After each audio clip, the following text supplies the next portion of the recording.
Hello, I'm James Dedarian, the director of the Center for International Security Studies, and I'm here today for our fifth CIS Conversations, and I'm delighted to have as our good company Professor Peter J. Katzenstein, who's come all the way from Cornell University, who will be presenting the 2026 Michael Hintze Lecture.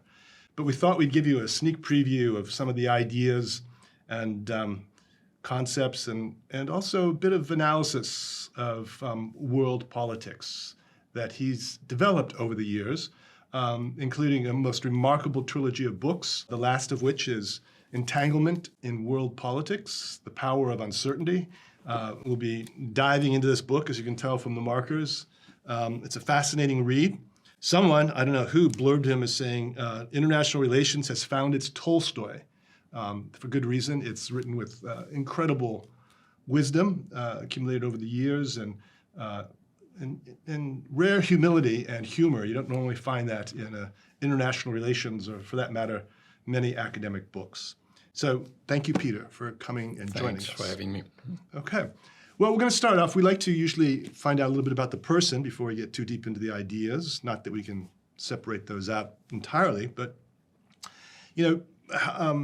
I know you came from Germany originally.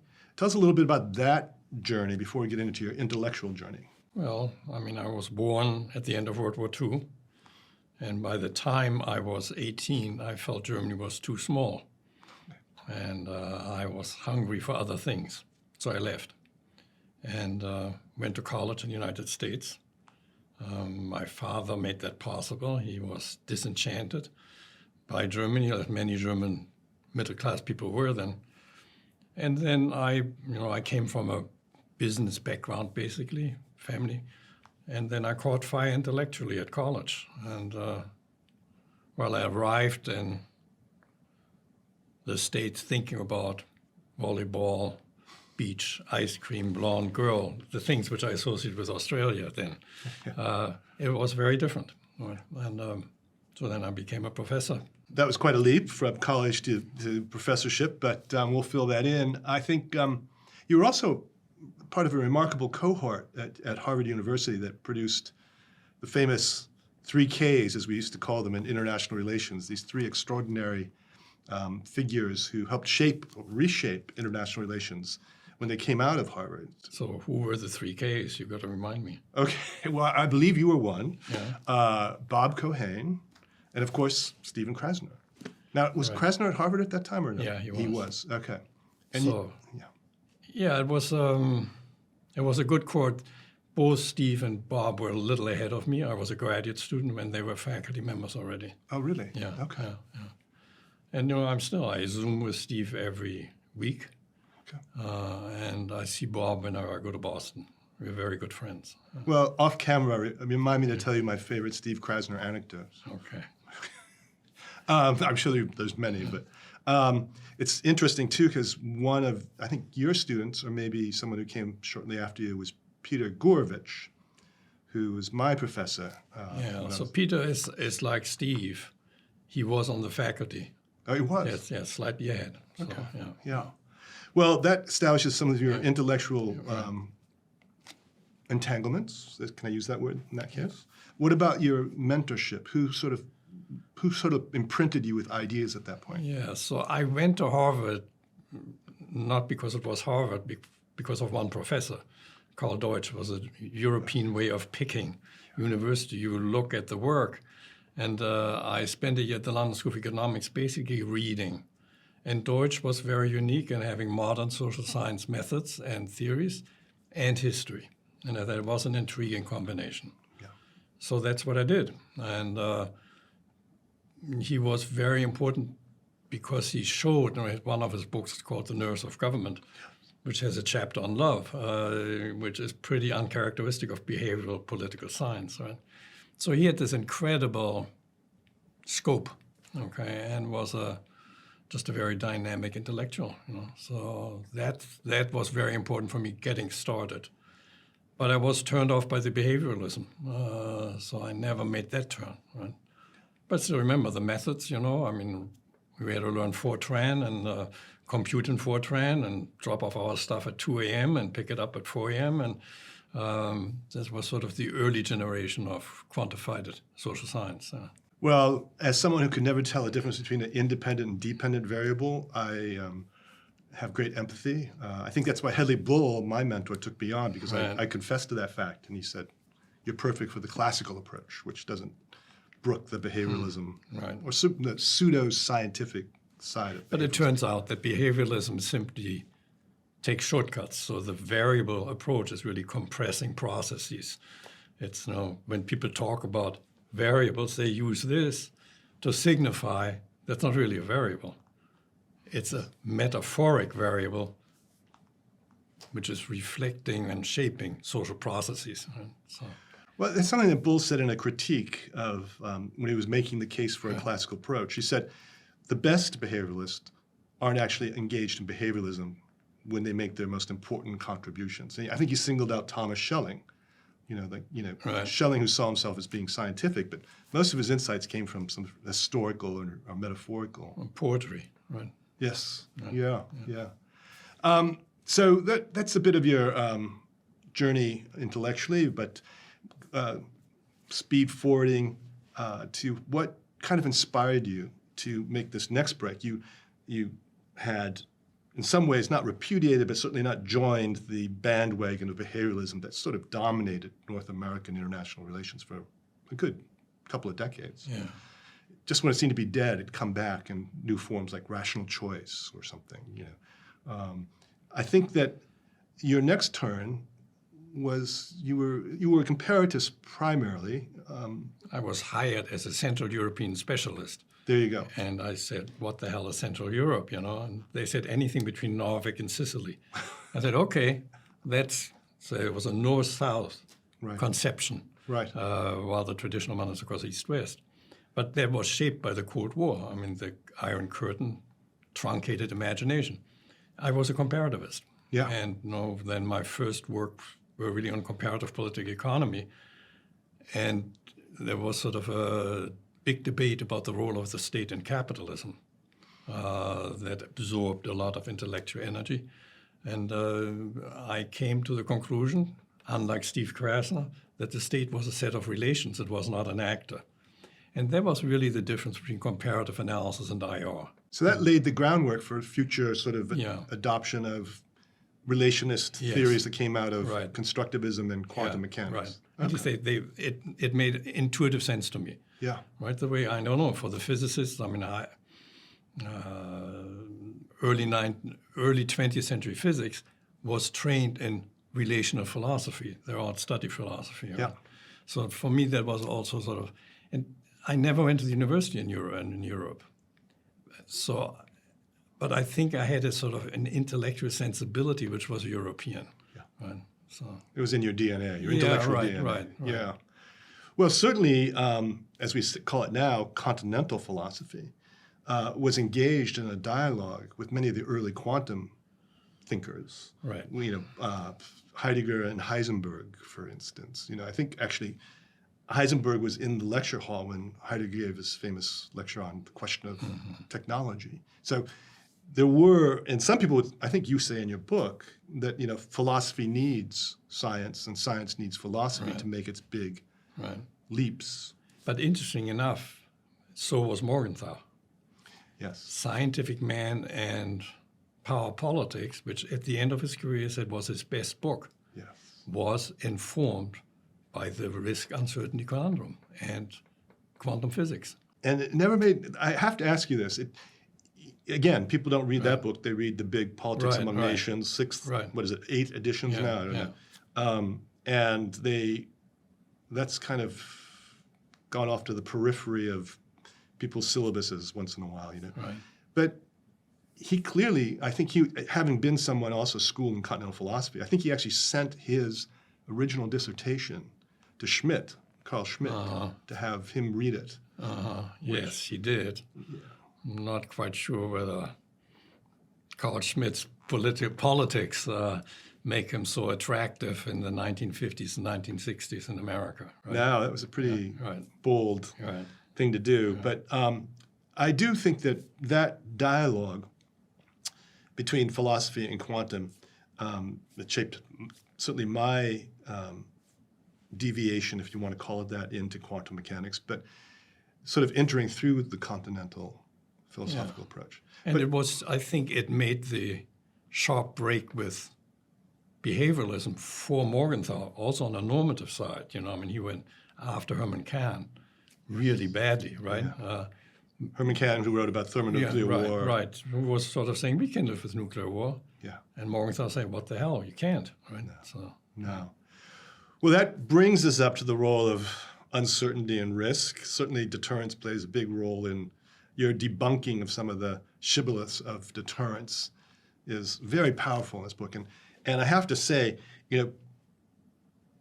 people have gone over this ground, climate change, Cuban Missile Crisis, probably more books written about the Cuban Missile Crisis in international relations theory than any other global event.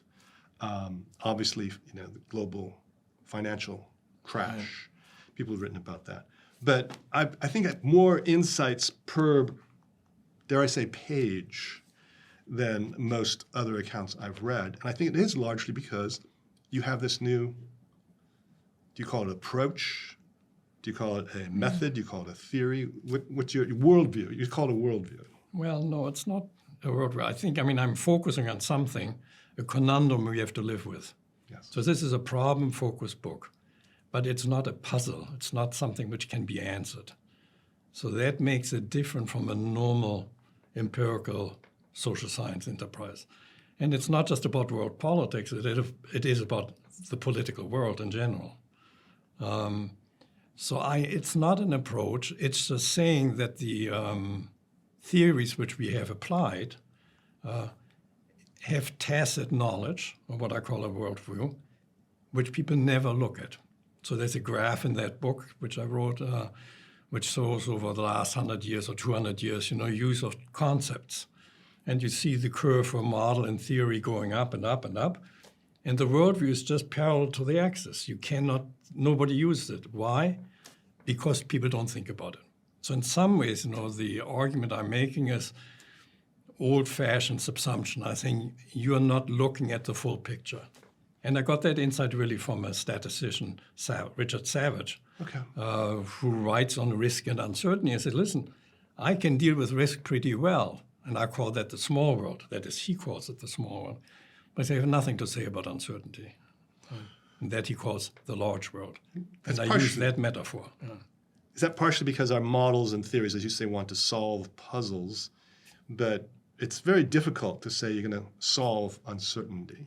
I mean, can you just live with it? Is it something you have to develop resilience for? What's the sort of, we'll get to the sort of policy implications of this worldview, but what's the sort of utility of a quantum worldview or a post-classical worldview over a classical behavioralist? People talk about the quantum or the post-Newtonian part of my argument. The parahumanist is just as important. Yes. Right? I'm not quite sure why the parahumanist is less important for the readership, but it came to me later. I said, in biology and in cosmology, it's actually the same story, right? We are Newtonian humanists, which is an incoherent basis, and that incoherence helps us develop our theories. But parahumanism, that is the anthropocentric view of the world, is just like the classical model, right? So the practical part, if you think what the context is in which you make your theories, and you understand the processes in which occur, and they're fairly constant, and you describe it in a language as simply a mirror, then you can actually do pretty good risk-based analysis. If the context is variable, if the processes are not stable, and if language is not a mirror of the world, but making worlds, then you're in a large world, and then you can't say anything. But between those two, there is, of course, the typical way in which risk and uncertainty intermingle. That's the conundrum.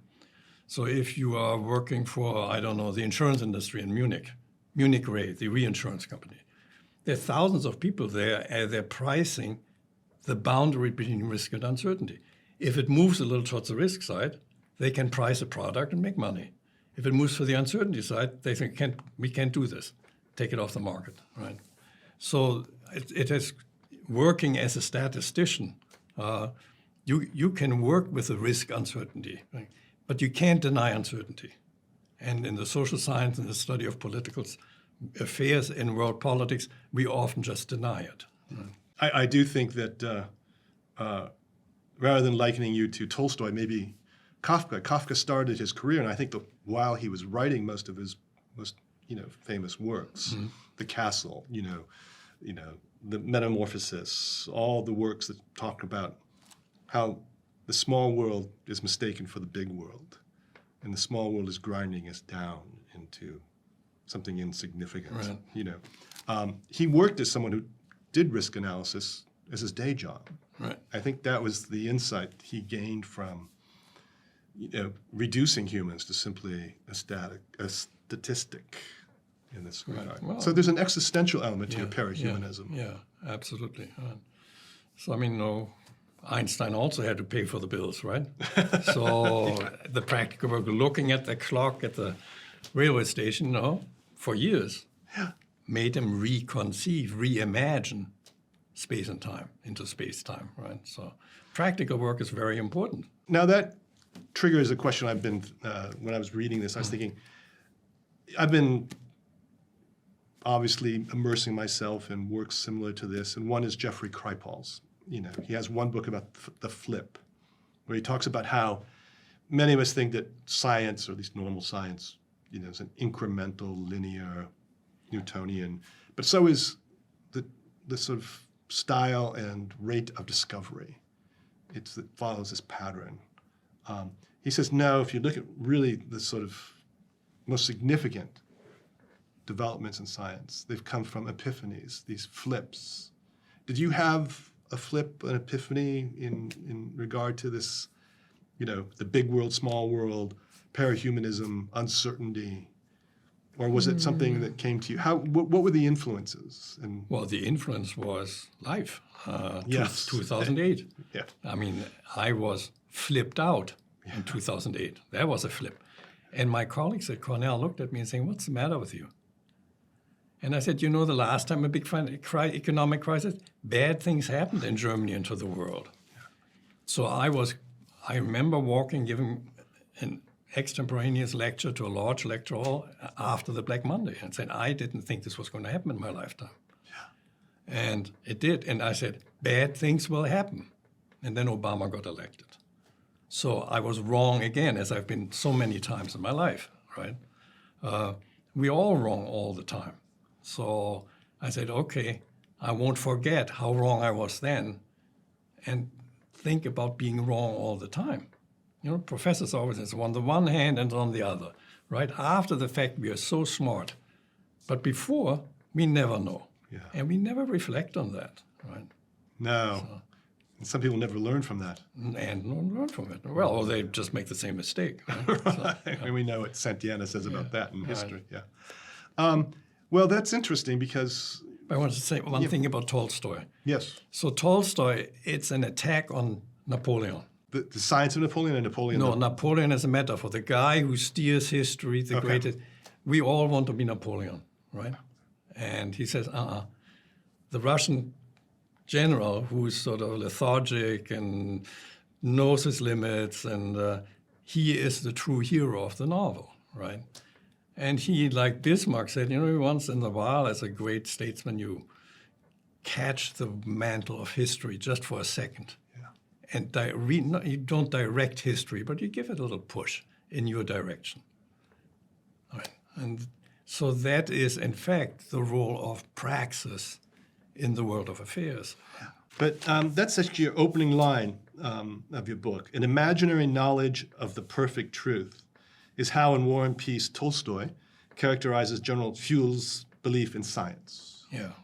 An imaginary knowledge of the perfect truth. And General Fuhl, that is, it's a German P-F-U-E-L, but it's a German fool, right? F-O-O-L. Right. And he lives in all of us. Yeah. Right? So, but Tolstoy had a very clear view of the role of agency in history. Just as a little aside, while I was reading this, I was listening to a book on tape. It was Norman Mailer talking about the art of writing and his experience and everything else. And he was asked by an interviewer, like, "Oh, who are your influences, primary influences?" Tolstoy. Yeah. I said, "Why?" He said, "Well, it's all there, but it's all to show you that you can't put it all between two covers." And then the importance of a severe compassion is how he characterized Tolstoy. He's compassionate, but it's very severe. You know, he's a That's critic. interesting. Yeah. And then he was asked, and then he said, the one book I carried around in my backpack, you know, he was part of the Marines that stormed the beaches, Right. Okinawa and elsewhere, and was Anna Karenina. That was and I was thinking, why not War and Peace? But no, it was Anna Karenina. I mean, Too heavy. yeah. Well, the interesting point you made about Napoleon as sort of this, representing the spirit, the Geist of history, is something that Hegel takes up. And it's interesting because, you know, the way that Hegel sees history is progressive because of this tension or alienation between these the spirits of ages, conscious and unconscious spirits of ages. But interestingly enough, one of the phrases that stuck with me, and this was a course that Peter Gorovich taught me, he had us read, of all things, the 18th Brumaire, Karl Marx's classic account of, you know, when Louis Napoleon comes on horseback, and unexpectedly, no one would have thought that some second cousin of Napoleon could possibly take over the Republic and start an empire, restart an empire. And Marx famously remarks in the 18th Brumaire, first time tragedy, second time farce. You know, this is borrowing from Hegel, Right. reversing it in some ways, but borrowing it. It seems like we're living through something like that now. You know, first time tragedy, and we don't learn, and then it becomes farcical. We don't need to name names, but, you know, Yeah. certainly, you know, our leadership, and not just in the United States, seems to be hardly, you know, competent, tending towards authoritarian, even towards, you know, imperial. To what extent do you think there is some sort of spirit within history, or do you think it's all just entangled individuals? What's driving history in this case, and how can we maybe nudge history? Or, like President Obama used to say, I like to believe you know, the arc of history was in some ways. This is too high for me. I don't go to Hegel, I go to Winnie the Pooh. Okay. And Winnie the Pooh, when asked whether he wants honey or milk, says, I want both. And that is the complementarity principle. But then he gets his head stuck in a honey jar. Well, I don't want to go there. Right. I mean, Winnie is lovable and he's not too smart, but he has good instincts, right? And so the complementarity is to say that the bad and the good, I call it, you know, Nixon in China, right, are always intermingled. So don't be afraid of harvesting the good from the bad. Yeah. So when a thug beats up another thug, it's not all bad because it opens up possibilities. You know, today's headline in the New York Times is a tyrant felt, dangerous uncertainty on the rise. Yes. Right? And I say, what the hell? Dangerous uncertainty? That thug just killed 10,000 or 30,000 students last month. If I'm a student in Iran, I'd say, good riddance. And they're dancing with joy in the streets of Tehran. Yeah. So the thugs would beat him up. That's another question. Right? So that would be the unpredictability of history. Yes.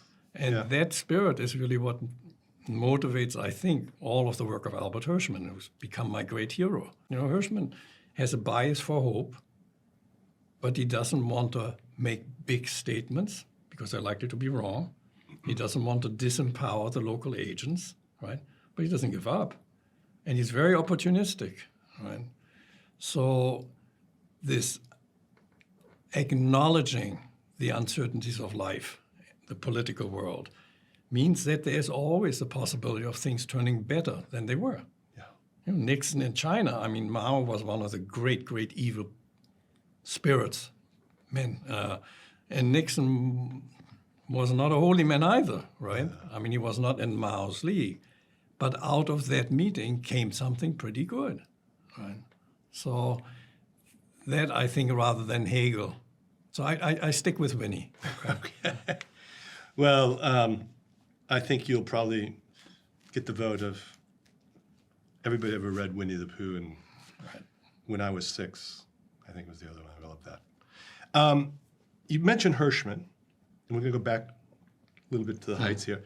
And you've mentioned Morgenthau, and you've mentioned some of the other people who've influenced you.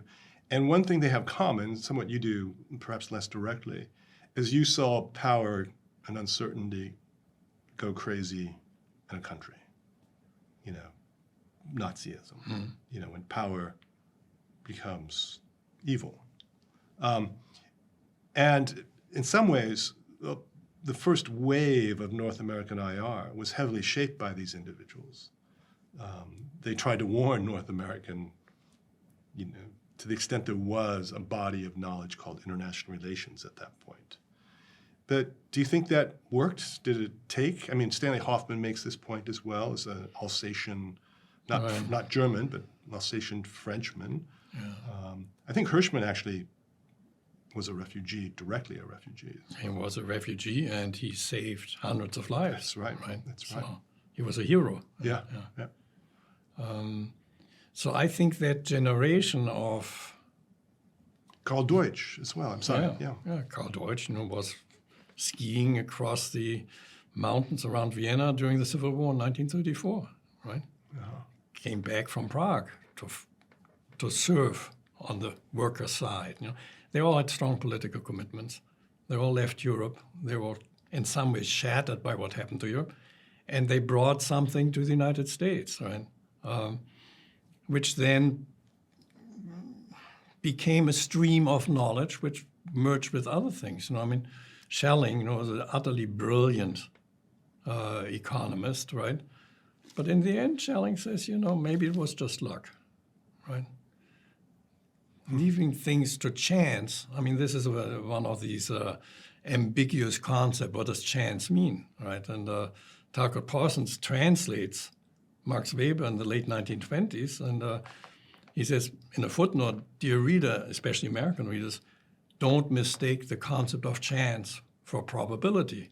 It's a French term in German, and it means both probability and possibility, right? So it's the intermingling of risk and uncertainty which constitutes the social and political world. Right? And Schelling was in the world of risk, for sure. If you look at uncertainty, it's very rare that he mentions it. But chance for him had this other element, and particularly the key insight, you've got to leave something to chance, which is outside of the bargaining between the opposing parties, right? Which is in the end what Khrushchev and Kennedy learned. They ended up fighting together against the possibility of nuclear war. Well, that's where that old definition comes to bear. There's different ways of phrasing it. Sounds almost like Yogi Berra, but luck is knowing how much to leave to chance. Right. So you do your risk analysis, but realize there's always going to be within chance that you can't do the probabilistic statistical analysis. And we know it sort of in our personal lives, but once you're in high politics, you can't admit it because you're read out and saying, what, you don't know? Get out of here. I need expert advice to solve the problem, right? So. Well, I thought your case study of the Cuban Missile Crisis was brilliant, just when I thought there was nothing more to say about it. We all cut our teeth on Graham Allison's essence of decision. So, but I am indebted to the work of James Blight. And Blight is not footnoted in the literature. That is the new rediscovery of deterrence theory by a young generation. They don't read Blight. And Blight is the one who interprets McNamara's fears and tears, in my opinion, much more accurately than any psychologist who's written on the crisis. Right. I had the good fortune to have James Blight and Janet Lang, his partner, who write together, as my colleagues at Brown University. And he similarly turned my head around, mainly through the Critical Oral History Project, which I participated in one with McNamara in there. With what he does is he gets the key players from both sides of a crisis. Famous one here in Cuba was Fidel and McNamara in the same room. 30 odd years. No, sorry. Well, 88, 89. 20 years later, and their counterparts in I think Russia. Right. And they all presented their views, opposite practically, Right. what happened in reality. And McNamara has this epiphany like, oh my God, I didn't know there was 400 tactical warheads. I didn't know there was 10,000 Soviet troops. The lack of information is what some people say is the sort of risk involved in this case. But the uncertainty was about the personalities. And here, what Blight and Janet do, by getting them in a room together and then bringing the documents, it's a triangulation, and showing what they said at the time, and show how even then they have it wrong, that suddenly something pretty miraculous emerges. Not the truth, but certainly something closer to an objective confirmation that there is no truth at that moment. Your complementarity made me think about that. It's possible to have more than one truth at any given time. Yeah. I was thinking, I've talked to Chau, who was my second reader on a dissertation, quite a bit, and he read the chapter before he died, unexpectedly earlier this year. Chau is in these meetings and then does a book, I think an edited volume called Hawks, Doves, and Owls. Yes. It's his way of talking about the risk-uncertainty conundrum. Yeah. The owl metaphor is a mixture, right? And so I think people who gave the advice don't forget what happened. Yeah. Each generation, of course, is going to forget. And so we are now in the hands of people who will be confronting this, and we will be at high risk. But you know what Winnie the Pooh said? The owl of Minerva flies at dusk. And at dawn, and we never know. Might have been Hegel. Yeah, it was Hegel. Okay. I confused the two. So you do the Cuban Missile Crisis, I think, in a way that many of the sort of ideas that there was these cool-headed, bureaucratic, smart people in a room together. In 13 days, bam, they solved the crisis. But, they ignore the fact that President Kennedy was reading Barbara Tuchman, The Guns of August, that fortified his worldview to basically confront and ultimately, force the generals to back down, who just wanted to go in immediately and just bomb the hell out of Cuba. Yeah. Unknowing that there were already tactical nuclear warheads. We would have had World War III. No, absolutely. And, Kennedy was buying time whenever he could in the crisis, right? Saying, well, we're not sure. Just like Rubin at Goldman Sachs. Asked in the morning meeting at the end, what do we have to do? Nothing? Good. Okay. Rubin didn't want to he knew about uncertainty in making money, right? Yeah. So Kennedy had that quality at the same time at which we look at Kennedy as the quarterback of the crisis. Yeah. Here you can look at the same crisis, and I do in that book, very differently, and he's nothing but a mascot.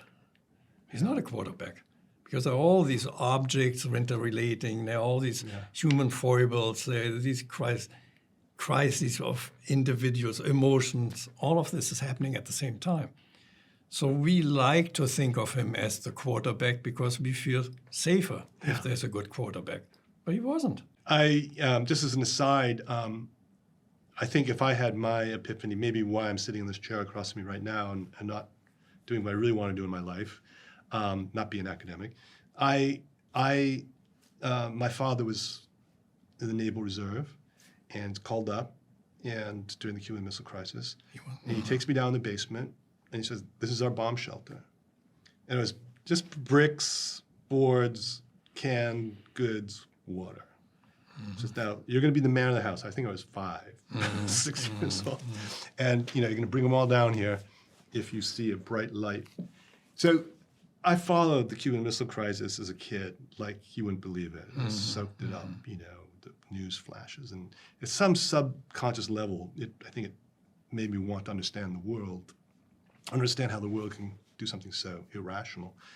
And when my dad came back, I asked him to write a letter to Fidel Castro, asking him about, how we could avoid this happening again. And my sister asked my dad to write one to John F. Kennedy. Now, I don't know if my dad claims he just mixed up the letters, but I got a letter back from the special assistant to the president in December. And that's when I started thinking, hold on a minute. My letter was to Fidel Castro, and I'm getting this wonderful letter about how the president understands his responsibility to keep America safe, the usual stuff. And I think from that moment, I both simultaneously wanted to learn more about international politics, but at the same time, not to believe that these are competent people. And Fidel Castro wanted to blow up the world. Yeah, so this is go part down. of that. Yeah. He said, listen, this has gone on not for 13 days, it's gone on for 100 years. Let's get the bastards. And Khrushchev says, what? Are you crazy? That's not going to happen under my watch, right? So the language they use, the conceptual space in which they operate, is very different. Yeah. It's not the Cuban Missile Crisis. In Moscow, it's a Caribbean crisis. It's our ally. We are stabilizing the world by reducing somewhat the unilateral superiority of the United States for a first strike. And for Cuba, it's 100 years history. It's still going on, by the way. Yeah. Right? Well, after Iran comes Cuba. Yeah. You can be sure. I mean, if it's a success. But the language with which people talk about this crisis and nuclear in general is redefining the reality. It is making the world. It's not mirroring the world. Yes. Right. Yeah. And so that's a very important part for the book. I mean, it was the hardest part of the book for me to conceptualize the importance of language, because I knew at the end I wanted to land and have the humanistic sciences and the natural sciences on even terms,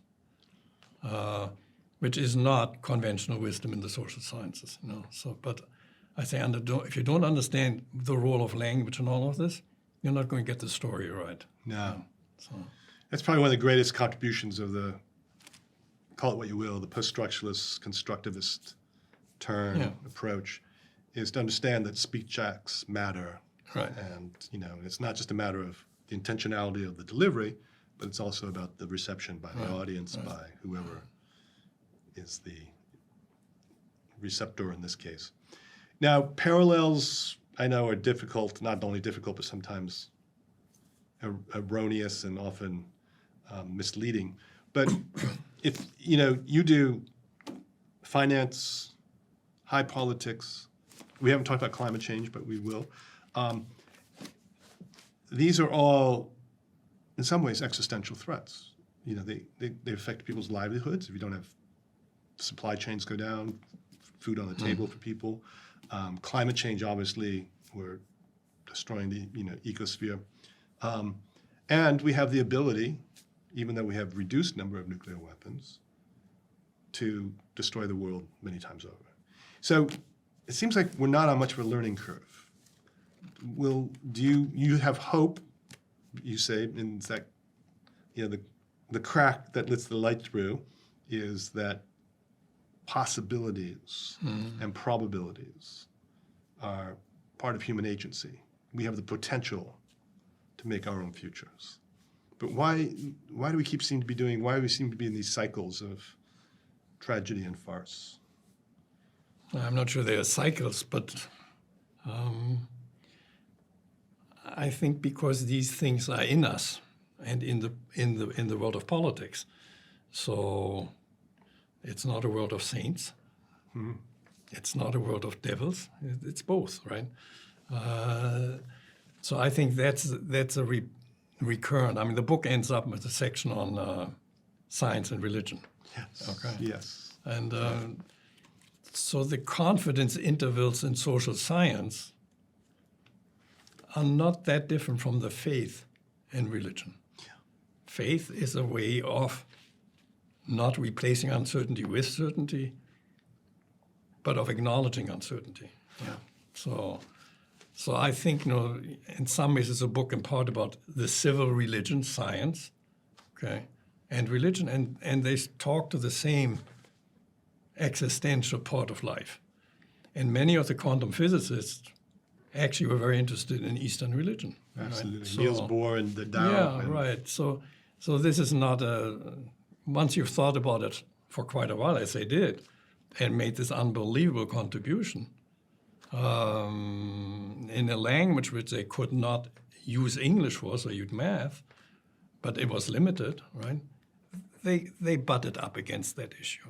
Yeah. So Well, this is why Niels Bohr said ultimately, quantum mechanics can really only be conveyed in a spiritual or a poetic right. sense, because it's just so counterintuitive to our rational way of thinking. Right. But he was, of course, for him, the principle of complementarity was to acknowledge the deep contradictions in the empirical world. And he says, if there are contradictions, they need to be acknowledged, lived with. They will resolve themselves in the future. He was very, feet on the ground, doing his experimental work, developing hypotheses, but he said, there are many things which are contradictory. The principle of complementarity will solve this later on, right? That's where the hope, I think, is in the overlap, the nexus of quantum mechanics and parahumanism, and even a religiosity or spiritualism. That the best expressed, I think, by an Australian quantum physicist who often gets neglected, even though he won a Nobel laureate, Sir William Bragg. He said, everything in the future is a wave. Everything in the past is a particle. And what it does is, by putting front and center the measurement, not problem, but in many ways the measurement advantage that we have, that as humans, by observation, by measurement, by our decision making, we do have this future making potential. But we constantly seem to be picking up the wrong tools for doing it. Yeah, but that formulation is risky. Are we playing God here? That is, we are part, it's nature observing itself. We happen to be the medium. Right. It's not the apparatus in the lab, it's the apparatus and the discursive formations. Yeah. So it's, in fact, if you say, well, it's humans, then we are saying we are running the show. And I think if you're saying, no, it's not, humans are part of something larger. It's the relations. Yeah. Yeah, Then I get that. Yeah. get a different formulation. This is more the Carlo Rovelli Yes. school than Yeah. the pure Right. Copenhagen school Yes. of the measurement. Right.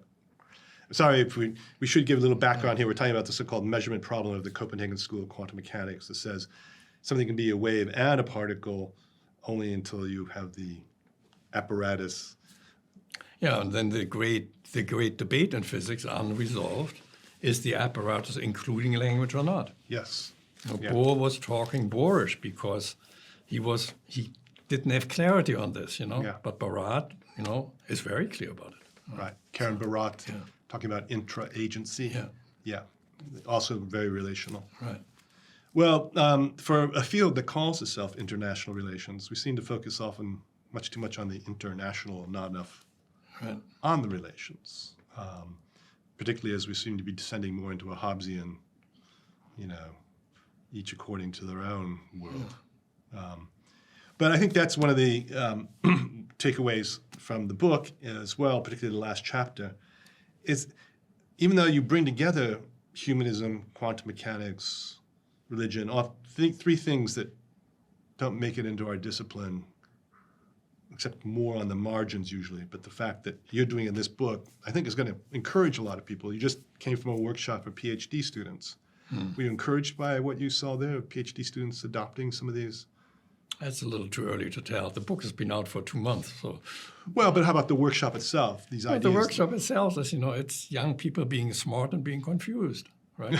So I always believe in young people going to do better than we did because they have more to work with, Yeah.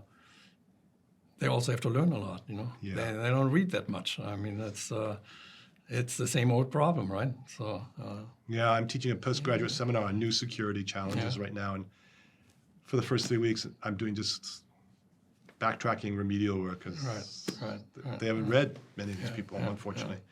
But now they'll have to. I hope they pick up this book, Entanglements in World Politics. It's part of a trilogy, Protean Power, a collection of essays about uncertainty that I also highly recommend for the range and diversity of the contributors to that. But for now, I encourage everyone to pick up this work, and we're looking forward to hearing Peter Katzenstein at the 2026 Michael Hintze Lecture, which will be tomorrow. And we'll try to air all of these together because I think it'll supplement each other well. So I just want to thank you for, I've shared with you the complementarity of pessimism, optimism, I think best captured by Gramsci, the optimism of the will, the pessimism of the intellect. Right. And in some ways, you come across as much more of a more real realist than what we're getting sold as realism in international relations these days, because it's grounded in science. It's grounded in strong human science about human behavior and biology and consciousness. But then it also leaves this room for what is the inexplicable, why we still have a sense of awe and mystery, and we confront something bigger than us. In this case, it can just be other groups of human beings relating. It can be a greater being. It can be, perhaps we believe Alexander went, extraterrestrials. That might still happen, right? It might still happen. On that note, we hope they are friendly when they do come. So thank you if they come. If they come. So thank you, Peter J. Katzenstein, for joining us for CIS Conversations.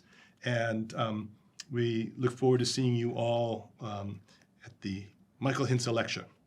So with that, over and out, and thank you.